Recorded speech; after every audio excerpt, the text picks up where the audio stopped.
All right, everyone, for the next two class sessions, we are going to be talking about contracts. And contracts are incredibly important for several reasons. And the first primary reason is that you sign contracts all day, every day of your life, and probably don't even realize it now. You've signed um, credit card contracts when you take out a credit card, you've signed contracts to open bank accounts, things like that for sure. But what you probably don't know is every time you um, swipe your credit card, you are essentially signing a contract. Every time you buy something online, every time you enter Gmail or Facebook, you are um, the fine print is that you're signing a contract to obey by their rules and do certain things. And Facebook's always changing that, right? I mean, they've got this fake news crackdown that they're trying to stop accounts that are spreading fake news, and they will that's part of their contract that you can't spread fake news. So the point is, you're signing contracts all day. There are lots of things you do that you don't even realize you are becoming legally obligated to. And a contract is just that. It is an agreement where both parties are legally obligated to the terms that they create. So a contract is legally enforceable. And what we're going to try to do here in the next two class sessions is give you a framework for determining which contracts are voidable um, or not, or enforceable, that you want contracts to be enforced, or in some cases you want to be able to void them and say, well, I'm not in a contract. And so we're going to go through the elements of a contract, of sort of the big ticket items that are required to be in a contract. Now, contract essentially creates a private law between two parties. We have talked a lot about public laws. So the Constitution, First Amendment, equal protection, these are public laws that are available to everyone equally, right? Well, a contract creates a private law between two different parties, or the number of parties that are in the contract. So it's not necessarily, we can't look to terms, we can't look to the Constitution to help us understand, to help us decide if the contract is correct or not. We just have to look to what's in the contract. So for instance, give you an idea, I bought a trailer when I moved back from California to Minnesota. I was going to rent a trailer at U-Haul. That was going to be like $2,500 to go from to get a large trailer to go from California to Minnesota and leave it in Minnesota. Or for $3,500, I could just go buy a trailer. And so I was like, well, I'm going to go buy one because I found one on Craigslist. Like, I'm going to go buy this one because, I could sell it for, um, I don't know, let's say I could sell it for $3,500 or $3,000. I ended up keeping it, but I'd be better off, just losing the 500 than losing 2,500, right? So, anyway, I went to this guy's house with. It ended up I found out about this trailer on a Friday evening, late in the afternoon, and I was leaving to go on like a 5-day trip the next day.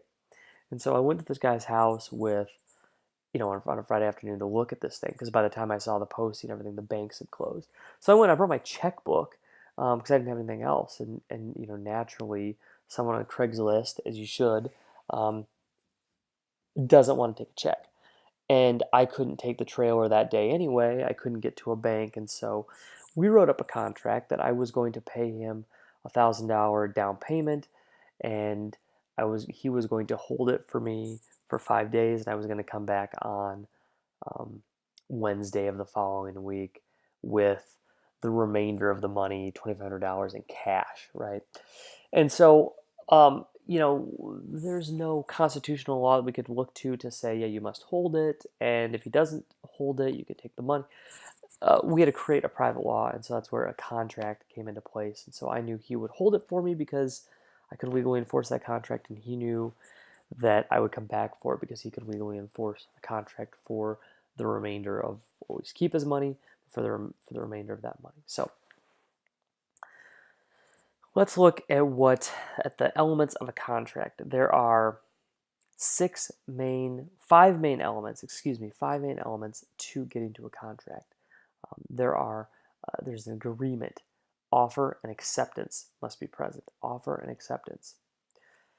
They're essentially like two different things. You have to have an offer and you have to have that offer accepted. We're going to go through this in great detail. This is just a quick overview of the framework.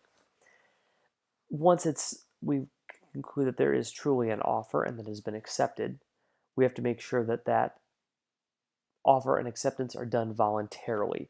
You're not forced into it. No one is illegally requiring you to be a part of this. And then there must be something called consideration. And consideration is going to be one of our harder concepts to understand. But essentially, both parties need to have some skin in the game. You have to give something up in the equation. You can't just have a contract for where one party does not give something up. So in the case of the trailer transaction, I was giving up money. This guy was giving up his trailer. Both parties had something legally binding involved. And the idea is that we need to be able to, if either party fails, we need to actually go back and be able to enforce a judgment against something. And if there's nothing there, then there's no way to be legally bound to anything. Then we have to make sure, these are kind of some check the box things, to make sure the parties have capacity, that they are mentally, physically capable of signing the contract. And then finally, we have to make sure that the thing that they're contracting about is legal in and of itself. You can't contract to do illegal things, and we'll talk more about what all of these things mean eventually. So to put this framework into a little bit of context, I would like to look at a contract that all of you have signed, the Covenant for Life Together. Now, this is always pretty interesting when I do this in class, because I like to poll the class about who remembers signing this, and if you signed it, who remembers signing it, and if you read it. And what I find is that most of the class did not read it. A lot of the class does not remember signing it, if they signed it at all. And then, very few remember actually reading it, actually signing it. I would say, out of a class of like 30, you probably only have 3 or 4 or 5 who admit to it. Maybe there are more that don't admit to it. But when I was a student at Bethel, you really couldn't miss it because it was all physical paper contracts, paper applications to the school, and you had to sign. You had to read this thing. It was on the back of the contract where you sign. Now, if you don't remember what this was like when you applied to Bethel, it was on. It's all online.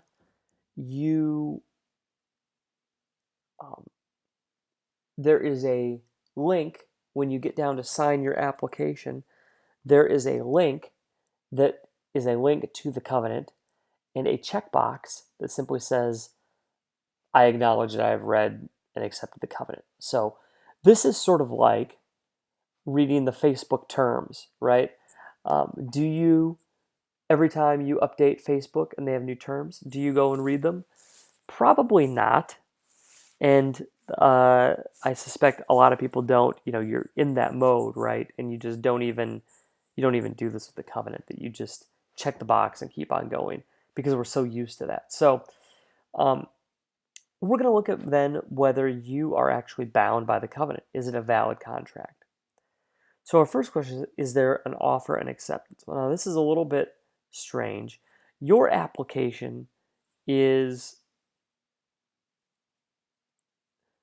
we like to say that you were accepted at a university, but your application is, or the responsibility is not actually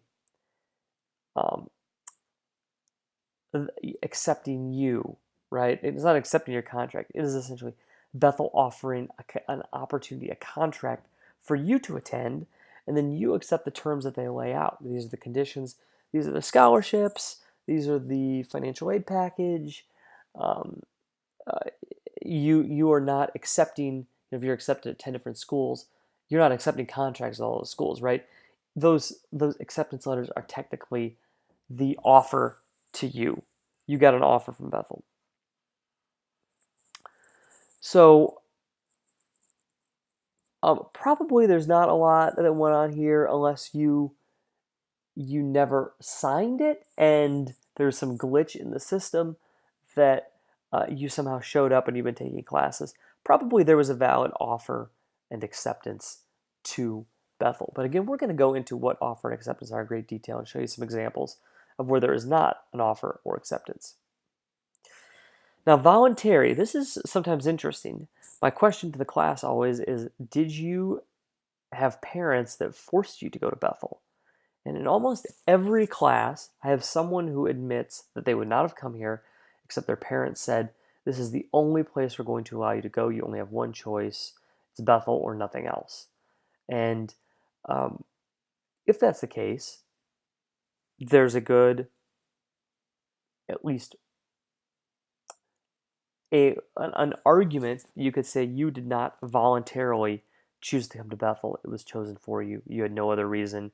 Your parents are going to disown you or kick you out of the house or something. So sometimes that's the case for people, and we have to. Anyway, it questions whether you are in a normal situation. It would question whether you are validly in that contract.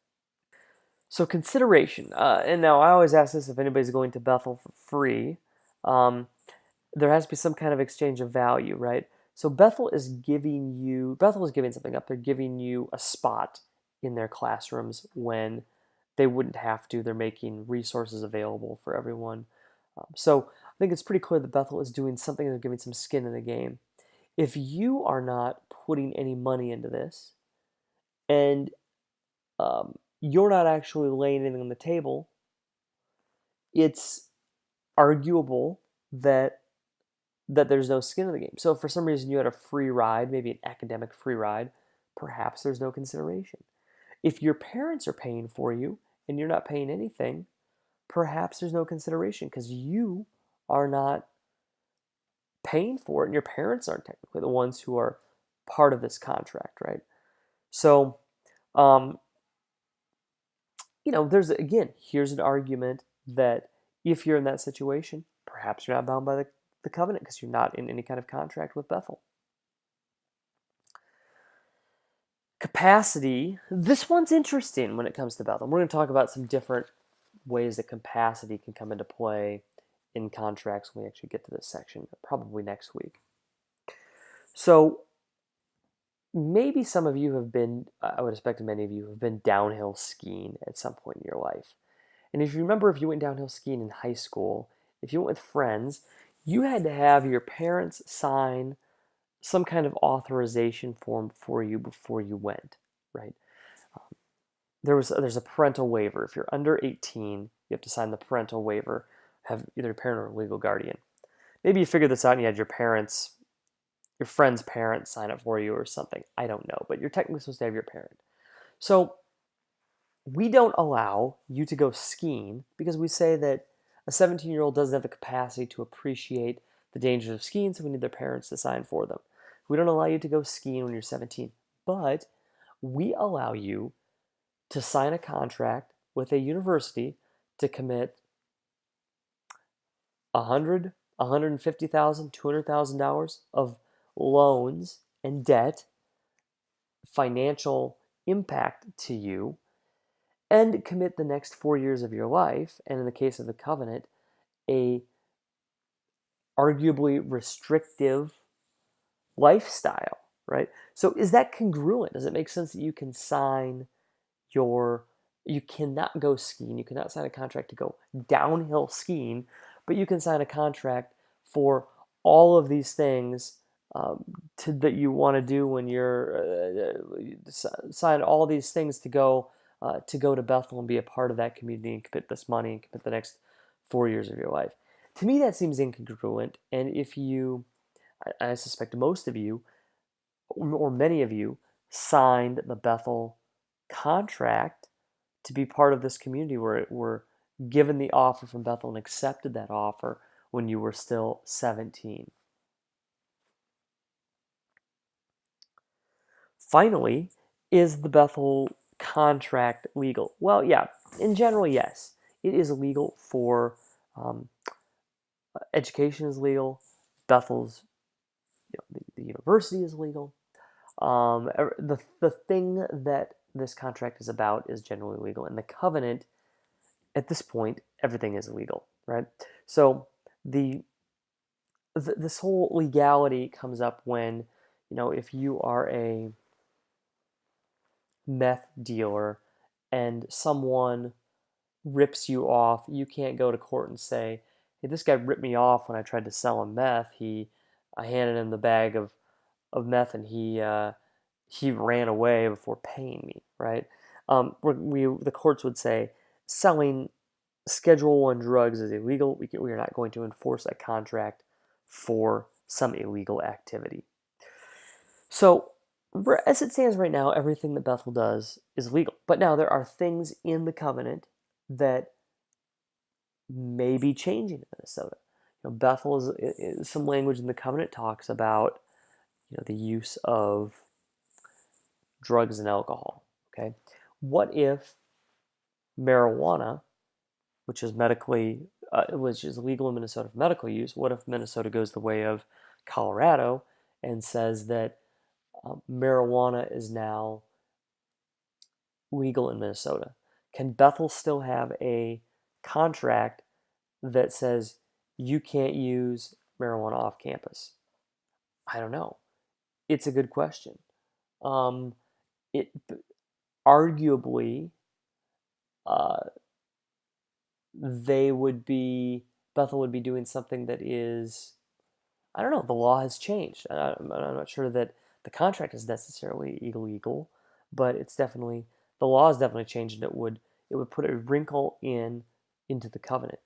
If Bethel has some language in the covenant about um, its views on marriage, and as the same-sex marriage debate evolves, if, for instance, um, the U.S. Supreme Court decided that uh, any same-sex marriage is officially a protected class, then does the Bethel Covenant become illegal because it is prohibiting something that is a now protected class, right? So that would be like Bethel saying they are not going to accept members of a certain race, right? We wouldn't allow that anymore.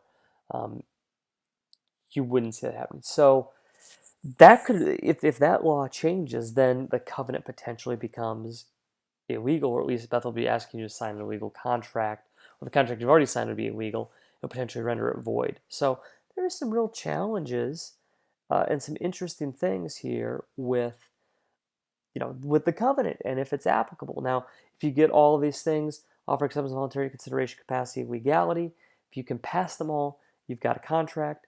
In the case of the covenant, there are definitely some holes in it, and some ways that if someone wanted to challenge it, you could potentially challenge it. I'm not advocating that you do, and for some reasons, I think we will talk about later in this class. I think that there is a different argument that still binds you to it. But all that being said, there are some holes in it, and I think Bethel is. Uh, I don't think that I don't think they are having you properly accept the contract by having that we call it click wrap. Okay, that's the term is click wrap. By having you check the box and without having had to read the covenant, you just get to check it and say, "Yeah, I read it." They're making it too easy for you to just check the box like you would your Gmail update, Facebook update, right? Bethel should be forcing you to actually go to the covenant page and ideally even scroll down through the entire thing. You've clicked on contracts online that require you to scroll through. I think Apple does this. They require you to scroll all the way through the text before you can click accept. And that would be the strongest. That's called scroll wrap. That would be the strongest way that Bethel could require you to make sure you have read it and understand it. They can't actually force you. They're not quizzing you on it. They can't force you to actually read every word, but they should be creating better conditions for you to um, be acknowledging that you've read the contract for the covenant. So you can chew on that a bit, give you a little bit of context on where we're going in a contract I know we've all been a part of. I'm going to talk more about contracts as we go on here.